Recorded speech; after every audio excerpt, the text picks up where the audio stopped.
data is the new fuel. My question is from the business perspective. When we know data can bring a lot of value to the business, right? Purely from the business perspective, what are the senior management is skeptical about adopting the new changes? If they are worried about getting the new changes into the system, so as you mentioned, we have the right skill set in the team, but still they are not ready to get these changes. Somewhere are we failing to put the impact in the right quantitative numbers to the senior management so that they can say yes to these new changes?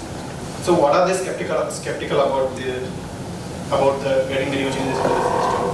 Today it's a DevOps practices, tomorrow there is something new with the DevOps pipeline to measure these things.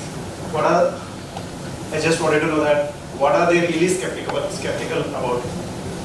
So I'll give you an example, because we have been working on an automation project wherein our SQA team does audits of different projects, and as part of the audits, a lot of information is captured on a SharePoint portal, massaged through an Excel. Our vision was to automate that entire stuff so that the dashboard, reporting, everything gets done with a tool like Tableau or Power BI. The systems are integrated, you have an ETL mechanism and all, everything gets done. We started that project in Feb. We thought probably 30 days, 35 days. That's the plan which I had put together. We went live yesterday. 7 months. Why? And still we are saying this is a soft go live, because with Excel you can manipulate data. I can say I am $10 million revenue while the actuals is 6 million.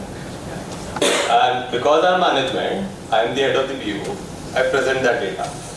That's where skepticism is. Your data is not true, and that's why you don't want to automate and present it as it is. You want a way to be able to manipulate the data and show what you want to show to someone. With automation, you cannot do that. Automation will throw in alerts, notifications, numbers on its own without asking the CEO of the company. And I believe that's where the skepticism is.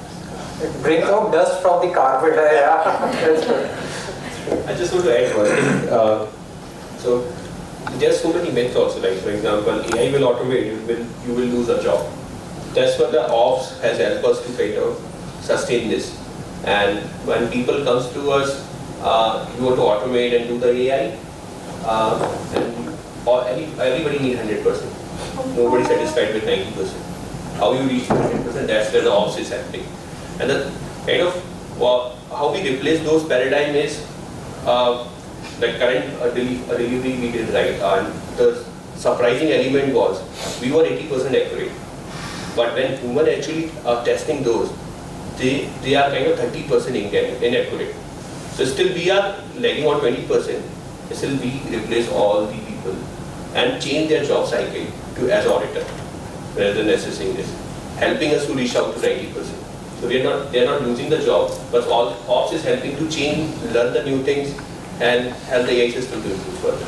So it's a kind of way of changing the roles, way of kind of defining the problems and their journeys.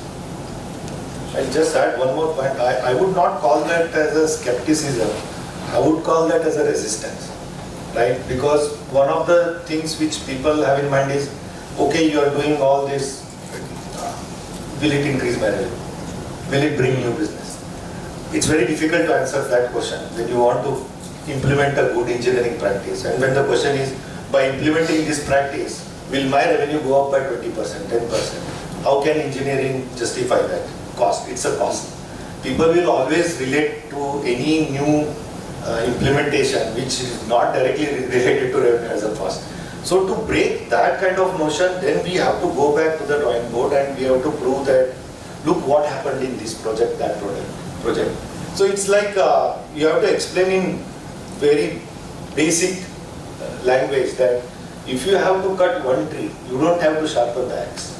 If you have to cut the 100 trees, then you need to sharpen the axe, and that's exactly what this practice is. So you ask, you want to cut one tree or you want to cut 100 trees? Then you'll get the